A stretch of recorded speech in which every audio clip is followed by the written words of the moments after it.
seems to do the thing of comparing you with Billie Holiday or Sarah Vaughan or Macy Graham. Is that irritating, or do you get flattered by that? No, I mean, you know, a lot of people that I'm getting compared to are obviously people that I've learnt from. You know, they are my idols. So, you know, it is, in some ways, it is the highest form of flattery, yeah. But, you know, there are people that I don't sound like, that people, you know, just because the music's been around in the past 3 years, people link me to that because it's similar in that maybe it's different, which is good, I think.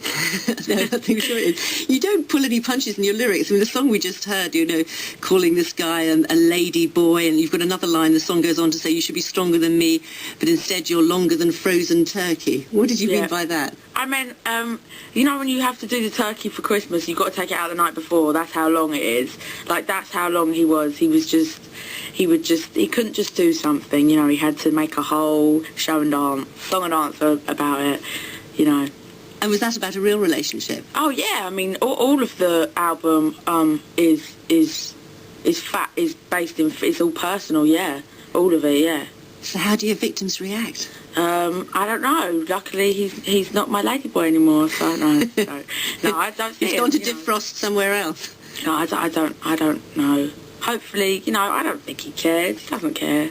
So you draw on all sorts of things, including the death of a pet canary. Yeah. I had, she was called Ava, and she stole my heart, and her cage was in my bedroom. She was a really beautiful little red canary, and she died. I just woke up one morning and she had died in the night, so I wrote a song about it. It's very emotional. See, you're choking up already, far more about the relationship. In terms of all these different influences you've talked about, were you exposed to a wide range of music when you were growing up? Yeah. Not necessarily a wide range, but I think I cut out a lot of that watered kind of in-between music that was around. You know, I went straight for the good stuff when I was a kid, because in my house you couldn't have something on unless it was good to sing to, unless it was a good song that you could show off your voice to. That's the way my dad sings, you know, like, so... what kind of music did he like? He listens to a lot of Sinatra, a lot of Dinah Washington. He always claimed that he discovered Dinah Washington. Like, no one used to listen to Dinah before me, you know. And he loved Sarah Vaughan. He got me really into Sarah Vaughan. But the Sinatra thing, is that why the CD's called Frank? Partly, I think. Partly for Sinatra. I mean, partly because it is Frank as in honest. And I just really don't know. I don't know. It just kind of stuck and it sounded right. But it sounds like, as well as listening to all this music from an early age, your talent was spotted. I mean, you got sent to the Sylvia Young Stage School, didn't you? Yeah, I went there for about 2 years, yeah, just under, which was lovely, you know, that's a really nice, you know, people might think it's not your average educational experience, but you can learn a lot from that. If you take the most positive things from it, you know, I think it's really good for kids to go to places like that, as long as you're taking the positive things. Because there's a nightmare image, isn't there, of the the stage school brats and the mums pushing them behind the scenes. And it's true, you know, there are kids like that, but, you know, for every one kid like that, there's 20 kids that think they're an idiot, you know, and laugh at them, you know. I think it is quite tongue-in-cheek there, but I think everyone knew that, and it was kind of, everyone was just having a laugh at themselves and the image of the school and all that. But in the end you got expelled. Yeah, I was expelled. Obviously didn't like it that much and started acting up. But yeah, I was expelled, but for small stuff.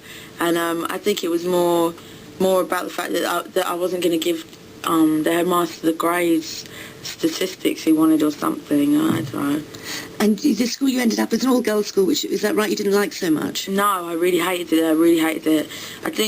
I don't know if I would have hated it there if I hadn't been pulled out of Sylvia's to go there, but I was, so I did hate it. And there was no boys, I just couldn't get with that at all. Couldn't understand that at all. I know that's not really an appropriate subject at this hour, but no, I was like, where's all the boys? But it was a time when you were able to start writing for yourself. Yeah, I found myself with a lot of time break and lunchtime because I wasn't really interested in socialising, you know.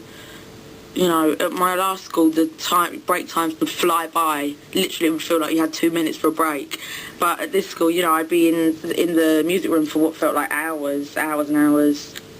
And we talked about you drawing on experience for your lyrics, but in particular, what kind of music do you draw on for writing your songs? Everything. You know, I learn from everything.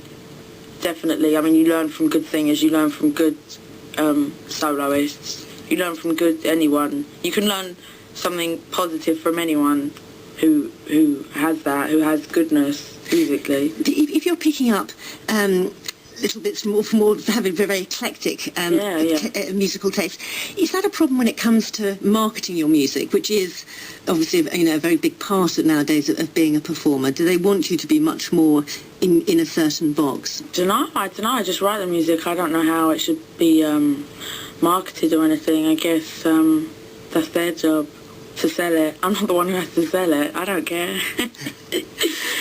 Okay. Well, very pleased because you're going to be able to. Your accompanist is Ian Barter, who's come in as well. And the song is, I heard Love is Blind. What's that about? Well, this is actually, even though I did say they're all personal, this is one that is not personal. It's kind of a character study about, I like it. It's very appropriate for now because it's like a role reversal of what the man, you know, the typical man that cheats, and he's such a pig, so he says to his girlfriend, oh, look, honey, I cheated on you, but it's okay because she looked like you. It's like my take on that. It's my role reversal of that.